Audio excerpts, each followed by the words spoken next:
Violence and war. The insane brutality of ISIS continues.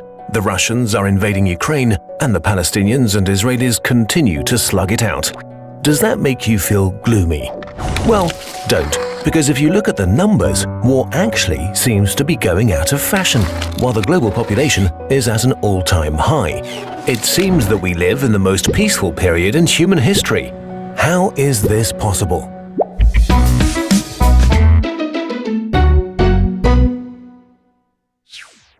As of September 2014, there were 4 conflicts going on in the world that had caused at least 10,000 people to die since January 2013, 9 conflicts that killed more than 1,000 people, and 13 that killed more than 100 since January 2013. Not really peaceful, but consider this. Of all the conflicts going on, none is an active war between countries. They are either civil wars or local conflicts. Although civil wars are terrible and cause huge suffering, their impact is usually way smaller than a war between nations or empires. When 2 nations engage in war, they can mobilize much bigger forces, have access to all of the state's resources and logistics, and almost to all of the population. So why have we transitioned from wars between nation-states to civil wars? A lot of it is to do with colonialism and the Cold War. When the Cold War ended, a major driver of armed conflict vanished too. But the breakup of the communist dictatorships revealed new or old tensions and brought new conflicts in the now freed states, which often resulted in civil war. Much more importantly, in 1945, nearly all of Africa, much of Asia, and parts of Latin America were under colonial rule. By 1990, all but a few islands were independent.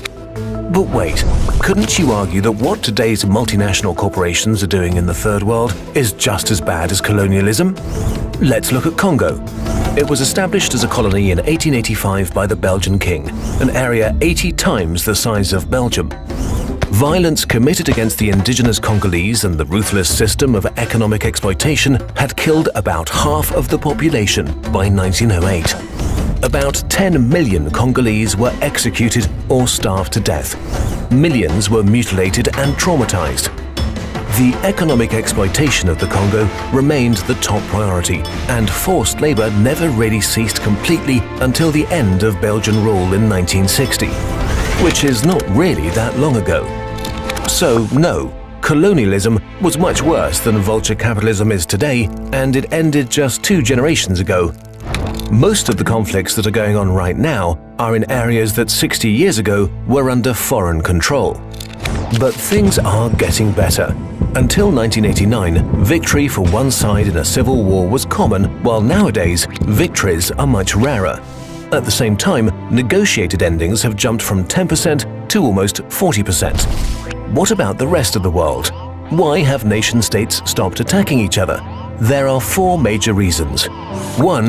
Democratization. The steady development from autocracy to democracy. Democracies hardly ever fight each other. Of all the state-against-state wars fought since 1900, only a minority were fought between democracies. 2. Globalization. War is just not as effective at achieving economic goals as it used to be. Today, it's almost always cheaper to buy resources on the global market than to seize them by force. People from other nations are more valuable to us alive than dead, which overall is a pretty new concept. 3. War is so 20th century. Until World War I, warfare was seen as an inevitable part of the human experience and as a valuable tool which you could use to achieve goals when diplomacy hit a brick wall.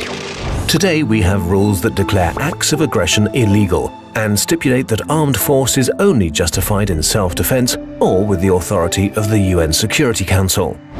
These rules are still broken, but today it's harder to do so without sparking opposition and disapproval. Also, we have an international court for war crimes in The Hague, and that's a very recent innovation. 4. Borders are mostly fixed now.